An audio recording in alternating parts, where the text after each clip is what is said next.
el otro punto interesante en cuestión de mi carrera, yo siempre digo, no es la gente que conoces o las conexiones que ya tienes, sino es la gente que vas conociendo en el camino. Bienvenidos al 29º episodio de Conversaciones DLC, un podcast de lo cotidiano y lo no tanto. Yo soy Efraín Mendicuti y como saben he creado este espacio para platicar con distintos líderes de pensamiento, negocios, educación y cultura en el mundo de habla hispana y compartir con ustedes cómo estos líderes con su experiencia y ejemplo nos muestran la forma en la que todos nosotros podemos hacer en nuestras vidas de lo cotidiano algo extraordinario. ¡Comenzamos!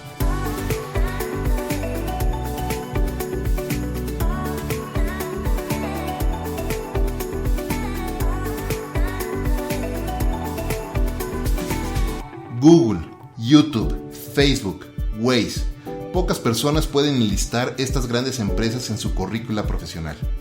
Publicista que comenzó su carrera en agencias de la talla de Terán, TBWA, McCann y Leo Burnett, mi invitada hoy no solo es una gran profesional, también es mamá de 2 pequeños, es esposa, es amiga, consejera y hasta tiempo se da para dar clases también.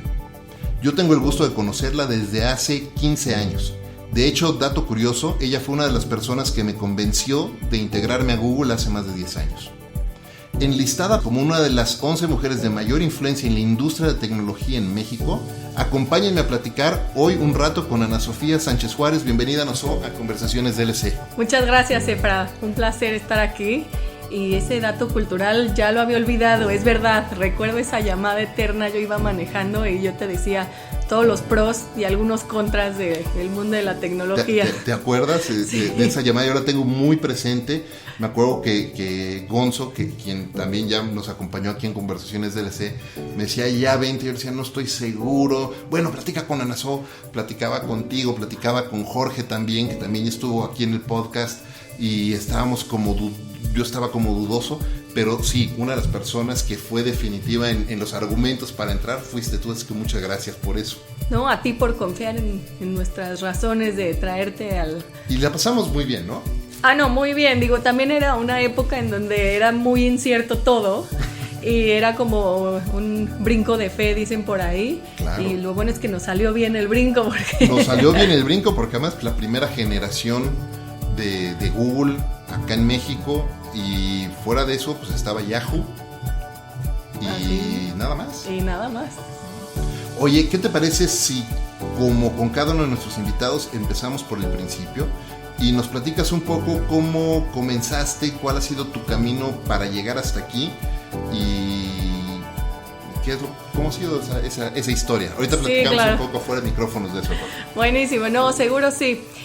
Pues yo estudié mercadotecnia. La razón por la que estudié mercadotecnia, la verdad es que no fue tan profunda. Un día me llevaron a visitar una de estas compañías de consumo masivo, me pareció divertido y elegí. Creo que cuando eliges carrera es una edad un poco complicada, confusa, entonces creo que es un poco a la suerte. Yo tuve la suerte de que fue una buena elección, al menos me gustó mucho. Y saliendo de ahí, lo que me gustó más de todo lo que involucra mercadotecnia fue publicidad. Comencé mi carrera en una agencia chiquitita, ya no existe, es más, ni me acuerdo del nombre, pero después de eso llegué a Terán TBWA, en esa época era solo Terán, y me acuerdo que fue uno de mis primeros aprendizajes en este mundo profesional de no elegir trabajo relacionado al sueldo ni al título. Me pagaban bien poquito, pero mi sueño era en verdad aprender en una agencia grande y de estas que llamamos de renombre. Y todavía estaban ahí en Mérida, sí. En Mérida. En Mérida, de hecho todavía había un departamento de medios dentro de la agencia creativa. Entonces ahí podrán saber que ya llovió un poco de esa época. Después de eso me fui a estudiar 1 año y cuando regresé estuve un ratito en McCann, y esto común en las agencias, si el cliente se va, tú te vas con él. Ahí llegué a Ogilvy y yo digo que en Ogilvy estuve como 15 minutos. Y después por una relación me fui a Leo Burnett. Ahí sí ya estuve casi 4 años.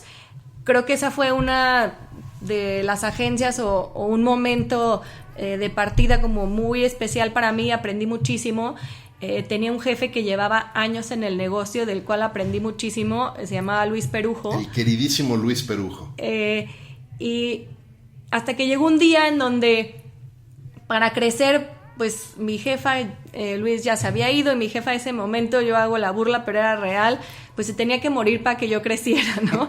Llevaba años ahí, vivía a 2 pasos de la oficina, o sea, era en verdad una institución en ese lugar.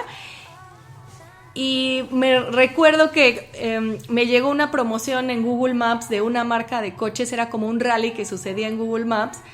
Me enamoré de la manera en que podías interactuar con una marca, me parecía súper innovador, participé, obvio no gané, y ahí mandé mi currículum a Google, y con la esperanza, pero pues no, obviamente nadie me contestó.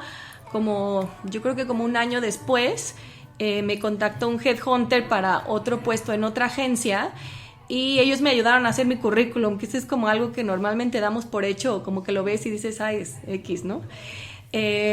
Y ahí lo volví a mandar, y al cabo como de 2 o 3 meses recibí un mail de Google, que creo que fue uno de los días más felices de mi vida. No sabía ni si me iban a aceptar, no sabía ni lo que iba a hacer, la mitad de las cosas ni las entendía, pero mi sueño era pues entrar a esta compañía que me parecía súper innovadora, y bueno, en esa época ni era tanto, ¿no? Lo más hot era Yahoo. Pasaron como 8 meses de entrevistas, y al final me quedé. Me acuerdo que cuando me fui, mi querido Marco Colín me decía, ¿y qué vas a ir a hacer? Y yo le decía, la verdad no sé, pero yo me quiero ir. Y me decía, pero ahí hacen títulos azules. Y decía, pues puede ser, pero... Hacen puros links. Hacen puros links. Era poco entendido lo que se hacía en Search en ese momento. Y nada, cuando llegué fue un tema como de esponja, de aprender y aprender y aprender, absorber, tratar de compensar o de complementar lo que yo sabía de la publicidad tradicional con esta nueva manera de hacer publicidad.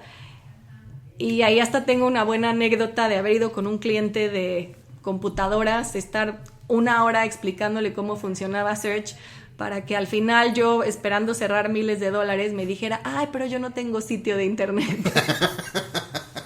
Entonces fue como, cerré mi computadora, le di las gracias, le di la tarjeta de una agencia de diseño, y así como entré, salí, ¿no?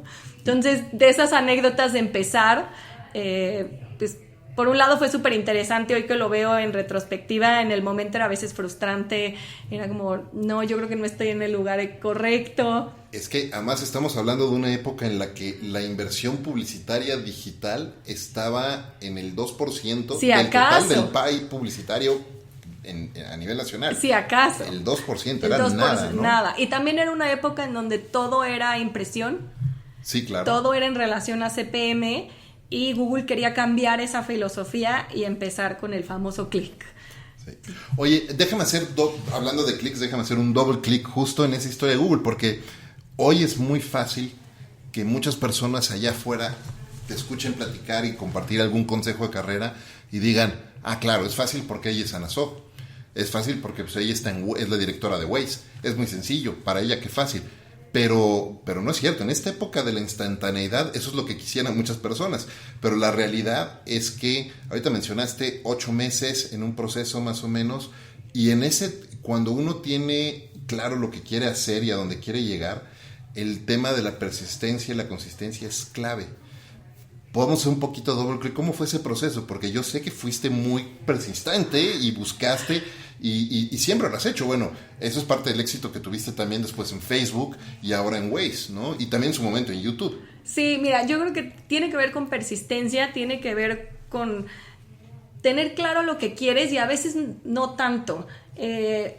Yo sabía que quería entrar a Google por lo innovador que me parecía la compañía y por lo que ya mencioné, pero no tenía tampoco muy claro qué iba a hacer y si me iba a gustar.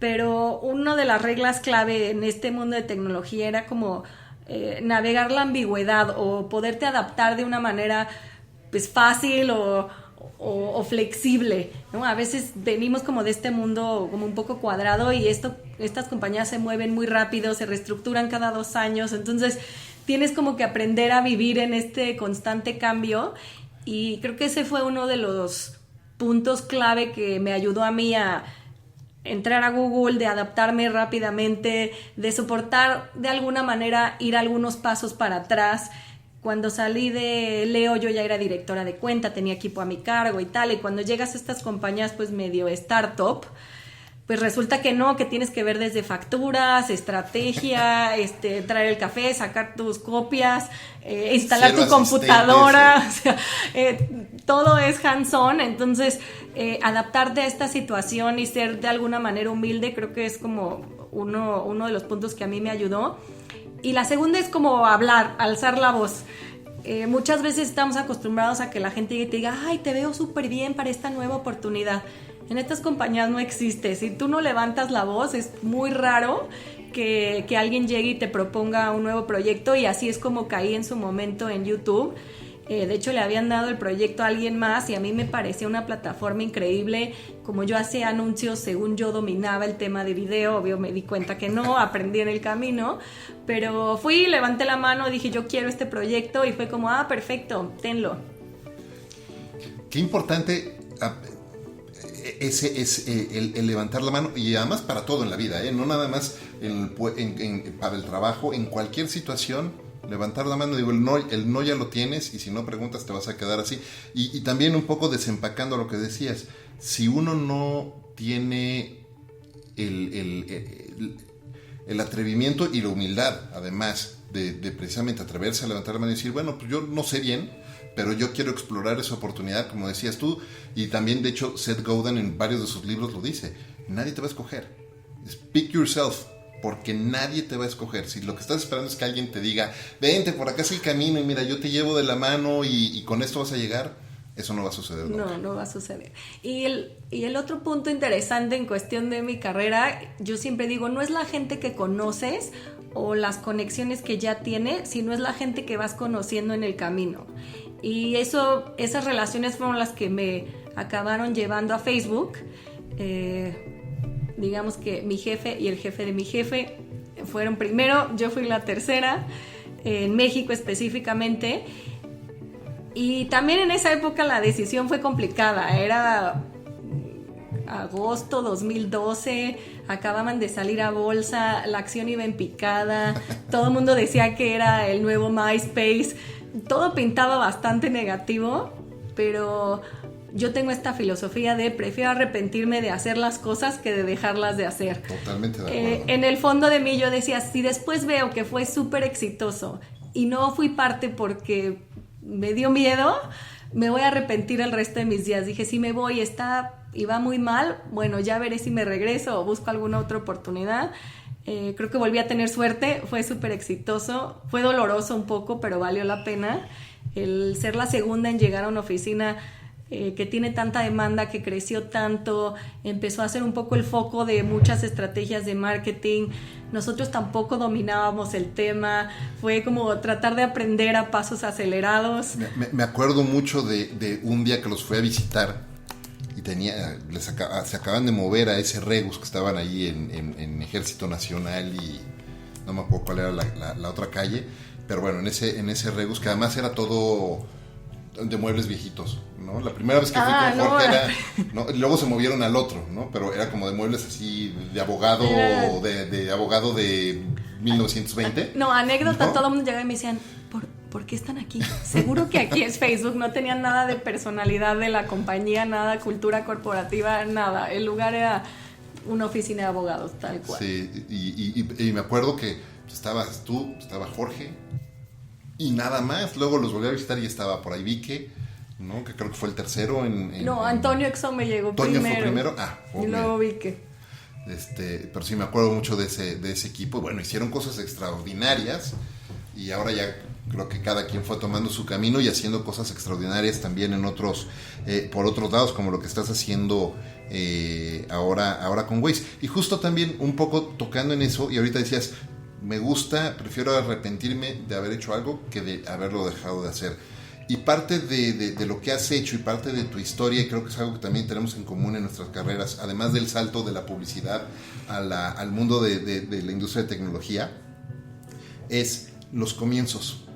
Si vemos tu currículum, vemos tu carrera, has estado involucrada siempre en los comienzos, en el comienzo de Google, en el comienzo de Facebook, en el comienzo de YouTube también, y ahora con Waze.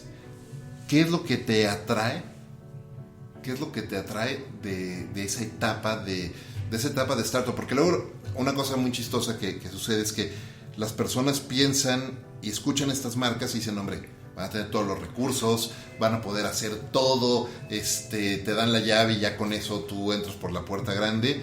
Y no es cierto, hay una cultura muy fuerte de startup y que tienes que ser como un intrapreneur. Tal cual, creo que lo fuerte que tienes es el nombre, pero fuera de eso, nada más. Creo que de inicio se dio un poco accidental, en el camino ya fue un poco buscado.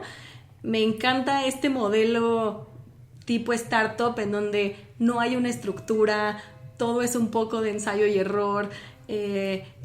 Tienes como que encontrar la mejor manera de hacer las cosas con muy pocos recursos, encontrar la manera de escalar. Alguien el otro día haciendo una mentoría me decía, es que eres como una builder, has como creado y construido y ya que lo tienes construido ya no te gusta. Y yo no es que no me guste, pero como que siento que pierde un poco emoción y para algunas personas es difícil de entender. Había una compañera en Facebook que me decía, pero ya construiste todo, ya está el proceso, ya nada más es continuar, ¿por qué te quieres ir? Y justamente era ese reto de arrancar un poco desde cero. Aquí el reto era distinto porque es una app que lleva muchísimo tiempo, que ya estaba en el mercado, ya se vendía publicidad, cosa que en las pasadas no. Entonces había una transformación que hacer, había que vivir el proceso de compra de una compañía tan grande, era regresar a Google, había unas cosas ahí como extrañas, pero el reto como tal me pareció increíble y también hay un tema en estas compañías donde el objetivo final me parece como muy interesante. En el caso de Waze puntualmente, la misión es acabar con el tráfico todos juntos. Entonces, si bien la parte de ads lleva a una cierta cuestión de llevar gente a los puntos de venta y una estrategia como tal, todos los fondos son para alimentar el desarrollo de la transportación a futuro y eso es lo que me parece pues súper llamativo y motivante en el día a día. Es increíble, coincido contigo, es increíble poder trabajar para una organización con un propósito tan fuerte como cambiar algo, ¿no?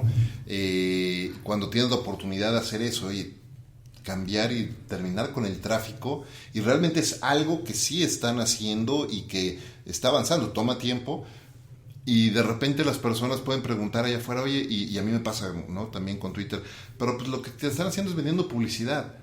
No, o sea, ese es el motor, es el combustible para poder generar ese movimiento y esa transformación que se está haciendo en el mundo y que creo que es increíble poder aportar, ¿no? Y cuando tú tienes claro que tu trabajo, así sea en ventas o en alguna otra cosa, está trayendo ese combustible para alimentar ese movimiento, es súper enriquecedor porque sabes que estás trabajando con un propósito.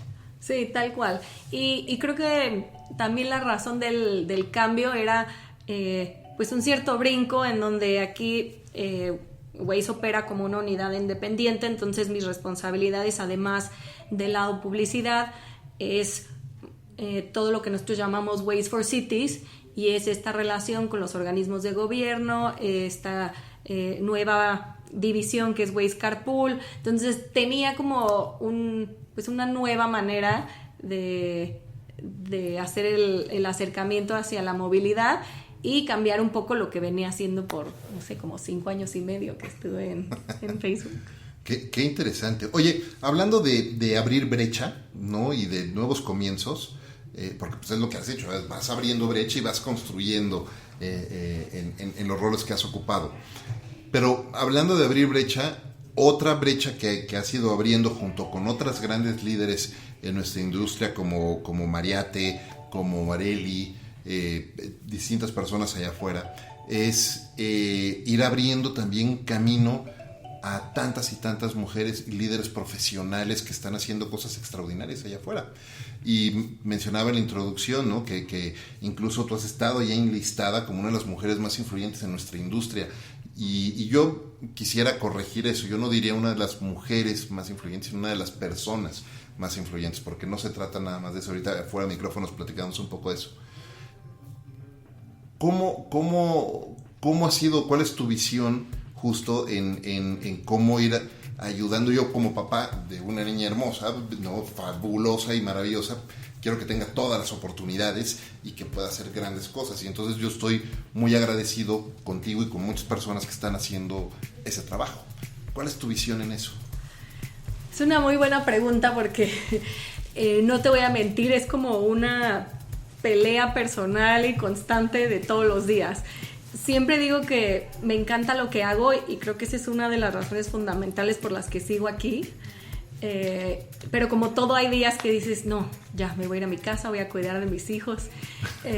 Pero creo que uno de los puntos que siempre digo, y es una razón muy básica, pero es real, yo creo que si no me hubiera desarrollado en el mundo de tecnología, en donde hay esta conciencia del balance entre que sí tienes una familia y es muy normal que tus hijos aparezcan de pronto en una videoconferencia, que trabajes desde tu casa. O sea, la tecnología te permite estar en muchos lugares al mismo tiempo. Uh-huh. Y estas compañías han hecho esta conciencia que pues, uno tiene que ir a la escuela de sus hijos, al doctor, al pediatra, y no tienes que estar pidiendo este constante permiso y que no tienes que estar en la oficina de 9 a 5, ¿no? Y eso no significa que no puedas lograr tus objetivos. Entonces, eso para mí ha sido clave en poder manejar las dos cosas. La segunda es que soy de esas personas como muy afortunadas que tuvo un, llamémosle coach, jefe, manager, que me acompañó durante muchos años, que bien decían que cuando encuentras un manager que se convierte en tu patrocinador o tu sponsor y tiene una hija, es la mejor combinación, porque hacen mucha conciencia de lo que sucede en el mundo. Entonces tuve la gran fortuna de tener, que de hecho es Jorge Ruiz, que vino, y él me ayudó mucho a este crecimiento, a entender este mundo y a poder seguir adelante y a que alguien pues pelee por ti, ¿no? Que ya después de tiempo yo le decía, ¿por qué me defendías tanto, no? Y me dice, es que yo sabía que nunca me ibas a fallar. O sea, era como ciegamente creer que si yo te pedía algo iba a suceder. Entonces yo creo que estas dos cuestiones me han ayudado a llegar hoy a donde estoy. Y entonces de alguna manera siento como una responsabilidad de... He aprendido tanto, he tenido tanta experiencia en el mundo tech. También hay este mito de, en el mundo tech hay menos mujeres y ¿por qué tienes que ser ingeniera para hacerla? Y la verdad es que no. Hay todas las carreras posibles, pueden trabajar en tecnología, no necesariamente tienes que ser ingeniera. Y entonces ahí es donde yo digo, no, o sea, no hay una traducción, es como pay it forward. Uh-huh. O sea, vienen tantas mujeres abajo de mí, yo tengo una hija y entonces digo, en verdad espero que cuando ella sea grande diga, ay, qué bueno que mi mamá estuvo ahí y no me reclame por no estar más tiempo con ella. Pero siento esta responsabilidad de, tengo demasiadas cosas que aprendí en mi carrera, demasiada experiencia como para llevármelo a mi casa y que se quede en mi cabeza, como que digo, no. Oye, déjame nuevamente profundizar un poco en eso, porque ahorita decías, bueno, has aprendido muchas cosas y hemos tenido la fortuna, yo he tenido la fortuna de crecer a la par contigo y conocernos ya de muchos años, ir viendo irnos viendo nuestras carreras, cómo hemos ido avanzando, y uno se va haciendo de nuevas armas, ¿no? Tu baticinturón, ¿no? Y te vas metiendo nuevas armas y nuevas herramientas de trabajo, nuevas competencias. ¿Cuáles dirías tú que han sido las principales herramientas? Hablando, y no quiero hablar de competencias duras, de números y de business acumen, porque eso sabemos que si estás en negocios, los tienes que dominar, no hay otra. Pero mejor quiero enfocarme más a los famosos soft skills, que me parece que luego son mucho más importantes. ¿Cuáles dirías tú que han sido esos skills, esas competencias que has tenido que desarrollar y que hoy le dirías a cualquier persona, hombre o mujer, que está creciendo en su carrera, que debería de desarrollar? Es una buena pregunta. Yo creo que empezaría con este tema de creértela. El término del síndrome del impostor es como un concepto que es muy fuerte. Lo bueno es que ahora se habla y existe y tal, pero para mí creo que ese es el primer punto. Si tú mismo dudas de ti, pues es imposible que tu equipo te siga. Entonces yo hablaría como 1, 2, el que ahora mantener a tu equipo motivado creo que es la clave. Y no todas las personas se motivan de la misma manera. no a todas las personas les motiva que les pagues más, que los promueva, o sea, y entonces eso es un challenge del día a día, de estar entendiendo la problemática de cada persona, qué le preocupa, por qué vino hoy de buenas, por qué vino de malas, por qué está emocionado, por qué no está emocionado, y tratar en la medida de lo posible, conforme vas teniendo equipos más grandes se vuelve más complicado, pero de poder llevarlos y jalarlos y motivarlos a lo que cada uno pues tiene como meta o tiene como dirección. Y tal vez un tercero es como mantener este conocimiento. Es muy normal que cuando llegas como a algunos roles más altos, como tu visión es bastante más general, pierdes el conocimiento profundo de las cosas o los detalles, y muchas veces llegan y te preguntan de, oye, no, es que no he podido hacer esto, y tú en el fondo dices, no tengo ni idea, ¿no? Porque ya es un sistema nuevo, una feature de producto nuevo, o sea, es difícil mantenerte al día a día, pero creo que eso es lo que también te ayuda a crear este respeto de tu mismo equipo, ¿no? Es como, me está coachando porque sabe a dónde me va a llevar o sabe lo que estoy pidiendo. Y relacionado a esto es tener la humildad de muchas veces decir, oye, no, ni cómo ayudarte, vamos a resolverlo en conjunto. Fíjate que yo siempre le digo a mis equipos, desde hace algunos años, no sé, no tengo las respuestas, pero tengo muchas preguntas. Vamos a preguntarlas juntos y vamos a ver cómo vamos. Y creo que avanzas mejor por allá. Y coincido contigo en la importancia de no perder ese conocimiento táctico, llamémosle ese conocimiento táctico operativo, porque pues sí, la gente necesitamos mantener ese conocimiento fresco, y más en esta industria donde las cosas cambian todos los días. El otro día, en el episodio que grabamos con Chepus, ya hace varias semanas, justo él decía, ¿no? Él se tomó en sus vacaciones, se tomó el tiempo de meterse a Twitter, a Facebook y a Google y ver todos los cambios que habían hecho en las plataformas de ads, ¿no? En el último año, cada una de las plataformas. Creo que contó, en un periodo de 6 meses, se habían hecho algo así como 70 cambios en cada plataforma, ¿no? Y a mí seguramente a ti te llegó a suceder en algún momento dando algún entrenamiento de algo, ya haya sido en Google o en Facebook. A mí en Google me pasaba cada rato que estabas en un entrenamiento con una agencia y abrías Google AdWords y empezabas miren, esto se hace, y te quedas, ups, no, ya me cambiaron, me acaban de cambiar todo, ¿no? Y te cambiaban totalmente la interfase y tenías que volver a empezar, ¿no? Y te acordarás de esos entrenamientos cuando nos metieron el famoso CVP,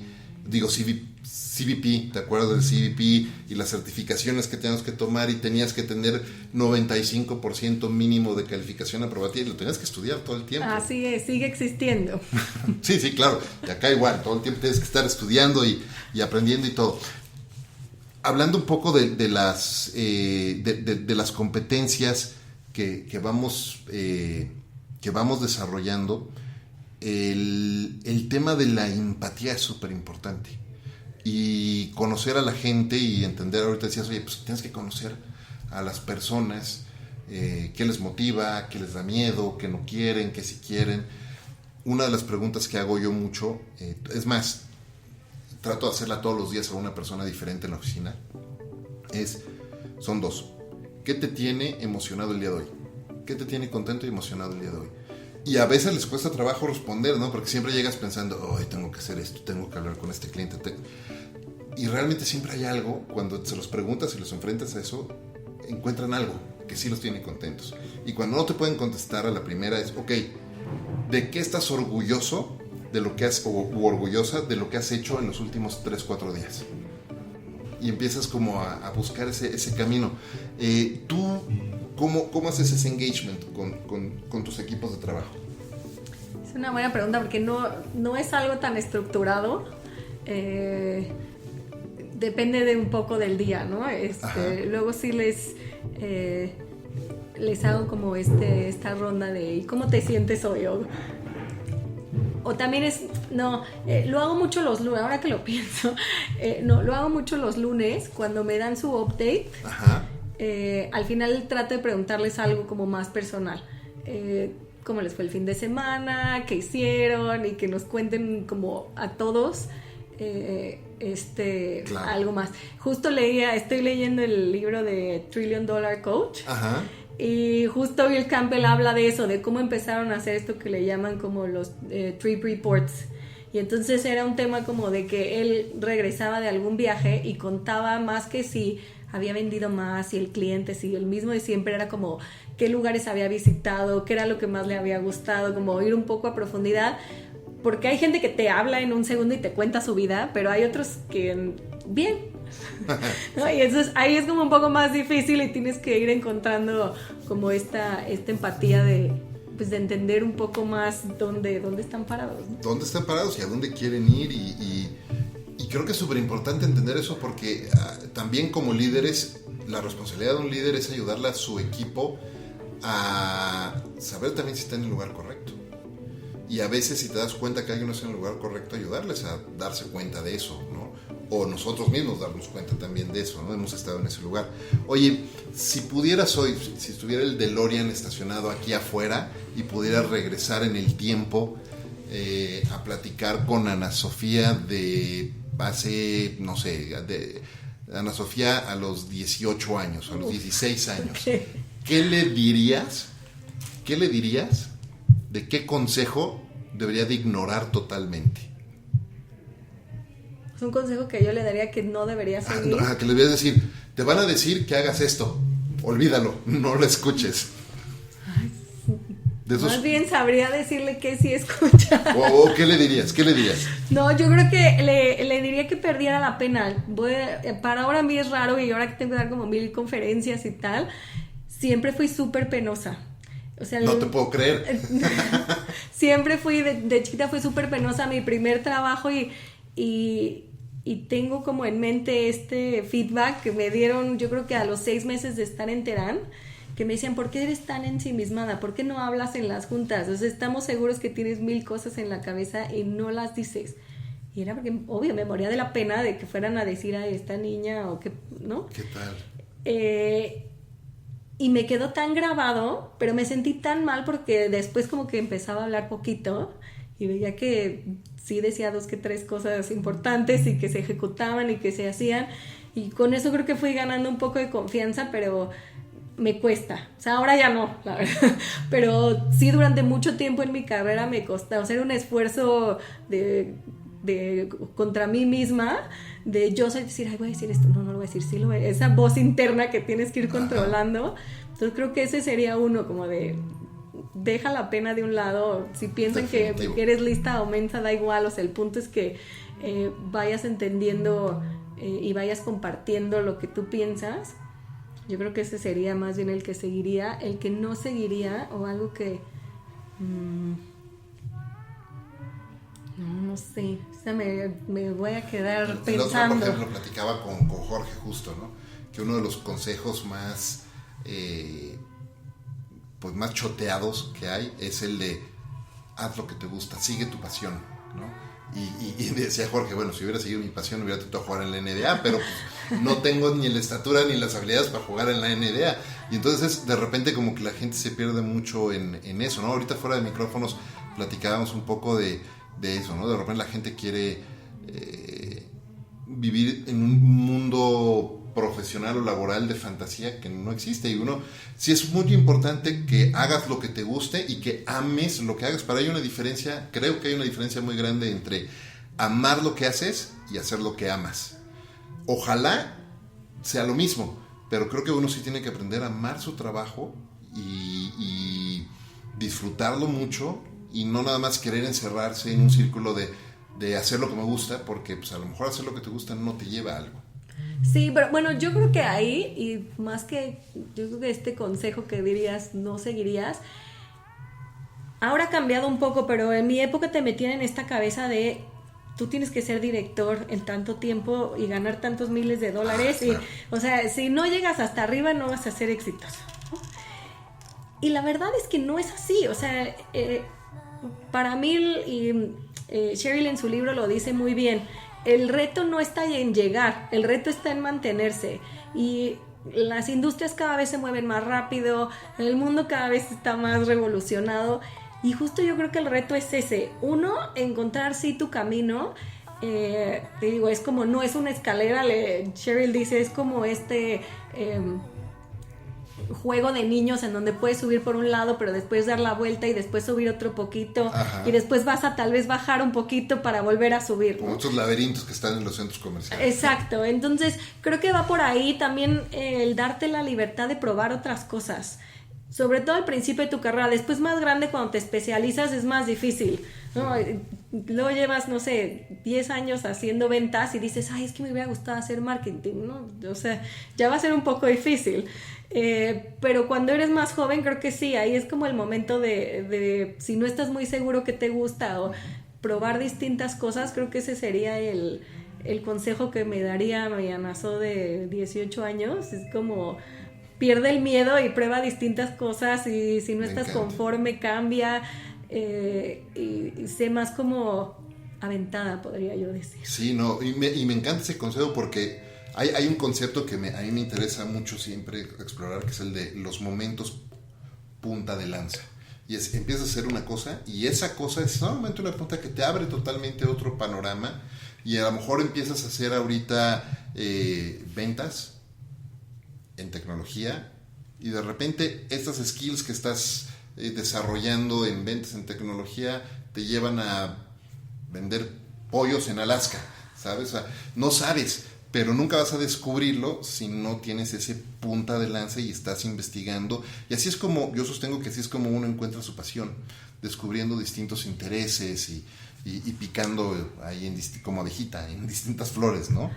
Sí, digo, en relación a eso, ahora en enero me invitaron a formar parte del consejo de Grupo Herdes. Uh-huh. Y no te voy a negar, la primera vez cuando me lo expusieron, yo solo tengo que echar para atrás, como, ¿qué le voy a poder aportar yo a un consejo de señores de 80 años, que, o sea, de una compañía de súper tradición?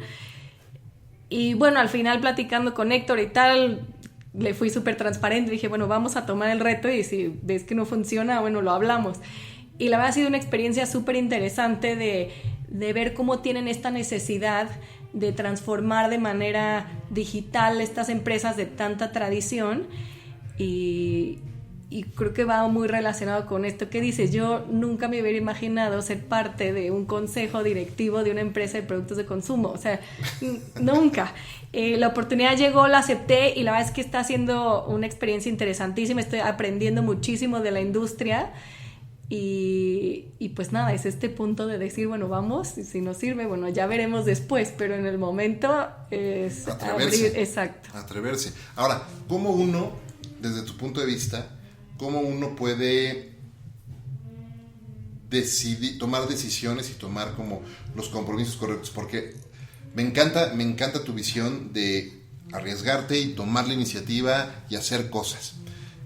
El riesgo está, y creo que nos ha pasado a todos, sé que a mí me ha pasado, sé que por ejemplo a Jorge le ha pasado también, que de repente aceptas tantas oportunidades, porque le quieres decir que hacía todo, que luego de repente terminas malabreando con 10 pelotas que sean imposibles de malabarear. Entonces, la pregunta que siempre persiste es, ¿cómo podemos ir cada vez más refinando nuestra capacidad de decidir a qué sí y a qué no?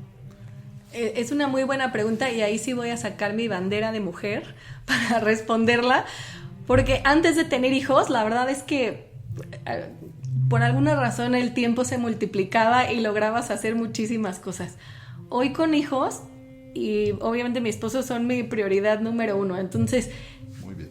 Yo ya tengo como cuestiones de, si es en fin de semana, olvídalo, o sea, no puedo. O sea, es más por un tema de tiempo uh-huh. que del proyecto en sí. Si es en fin de semana, imposible, a menos que haya sido un compromiso que haya tomado, digamos, de hace tiempo. El segundo también tiene que ver como con esta colaboración en conjunto, o sea, ¿qué me va a aportar eso a mí y qué voy a aportar yo a eso? Uh-huh. Entonces es como el otro pues característica o punto de ver. Y el tercero es cuánto tiempo me va a llevar, porque muchas veces es como, ay, puedes venir a dar una plática, y como que uno piensa de, ay, 1 hora de plática, y sí, pero no. Cuando te dicen de qué es la plática, quién va a estar, es como, me va a llevar 5 o 6 horas un día hacer la plática, ¿no? Y tengo que hacer una presentación, y resulta que no, y después hay entrevista, es como, Y un compromiso que pensabas que era de 1 hora se te convierte en un compromiso de 3 días, porque en lo que preparas tu presentación, la ensayas, la practicas, estás listo, vas, te presentas, se cuelgan las entrevistas, luego todo el mundo quiere que platiques después afuera y tras bambalinas y se te... Pero ahí no te voy a negar, eso creo que ha sido como todo en la tecnología, es como test and learn. O sea, es imposible saber de antes. Claro. Hay que decirle que sí, ya que no, evaluar de una manera correcta qué era bueno y qué no. Siempre tienes que haberlo hecho una vez y ahí sí le dices, no. Ya ahora cuando me piden esto tengo que hacer todas estas preguntas para saber si es algo que puedo hacer o que no puedo hacer. Siempre ahora pregunto de, bueno, ¿y cuánto tiempo necesitas? ¿Y qué día y a qué hora? También las tardes son también muy de... trato de llevar este calendario un poco estricto, de regresar a 1 hora a mi casa, de bañar a mis hijos el 95 o 99% del tiempo, tipo los viernes en la tarde son de mi esposo sí o sí, o sea, hay como cuestiones que ya están como muy marcadas y se hacen excepciones obviamente, pero eso lo aprendí y ese es como un consejo, lo aprendí de nuestra VP en Facebook que decía, ¿por qué le das una importancia a un cliente o a tu jefe en un calendario y pones tu junta ahí y es inamovible porque ¿no? Es súper importante? ¿Por qué no le das esa misma importancia a tu familia?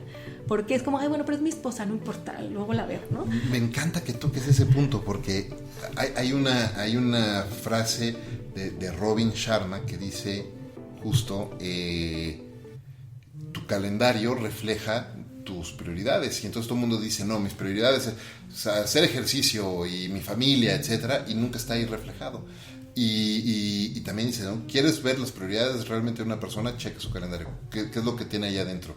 Y sí vale, y coincido con el consejo que decía esta persona y con lo que estás haciendo. Necesitas tener muy claro cuáles son tus no negociables, cuáles son esos horarios.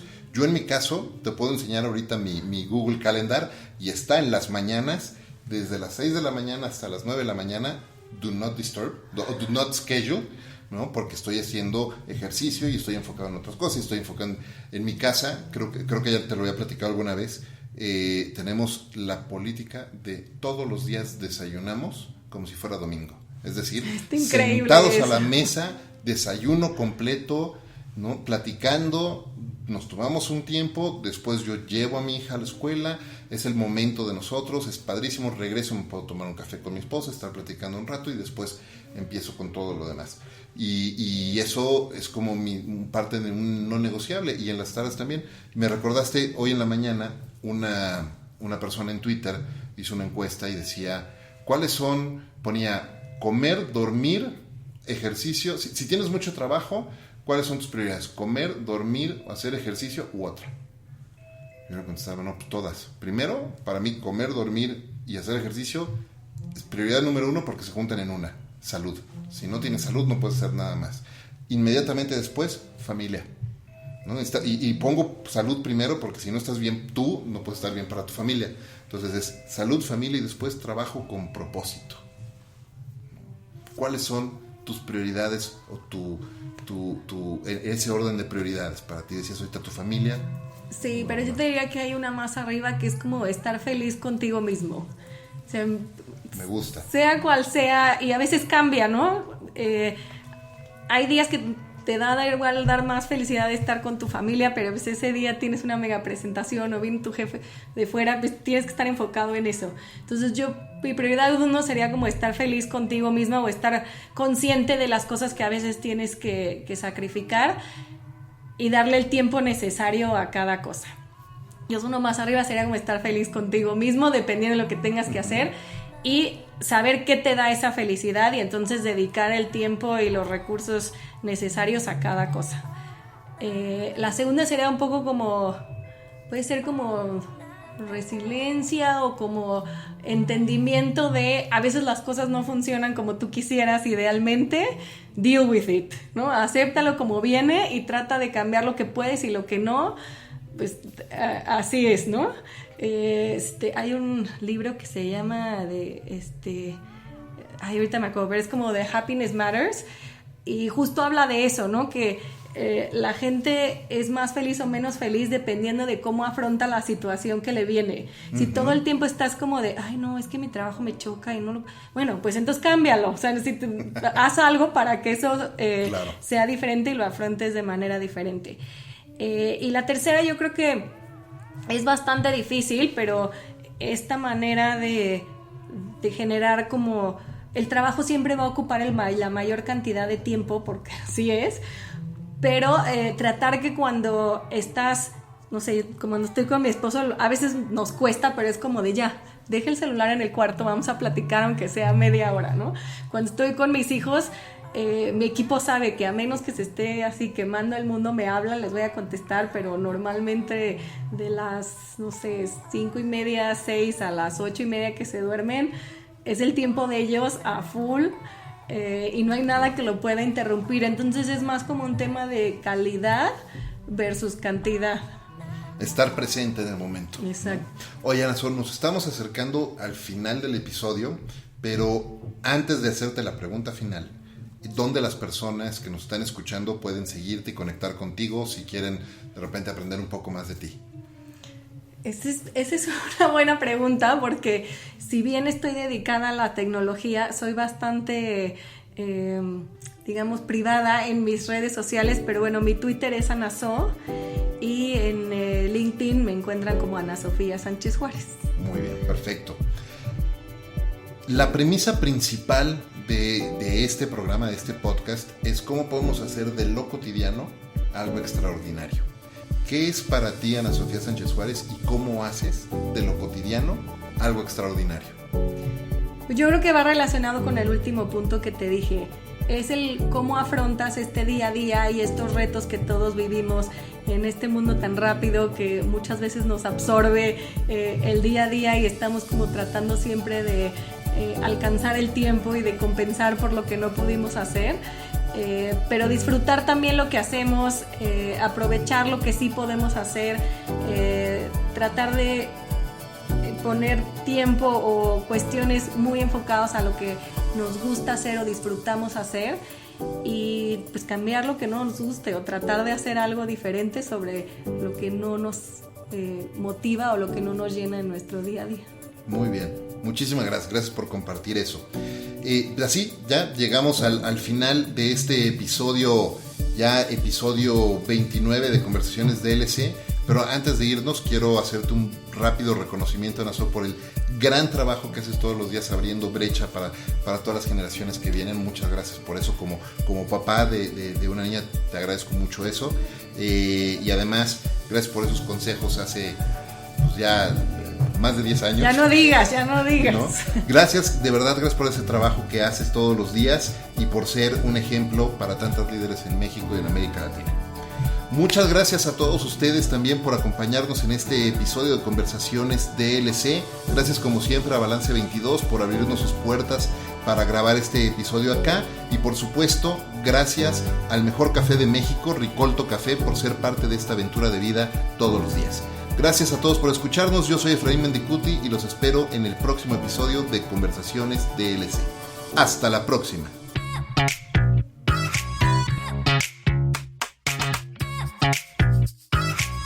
Na na na na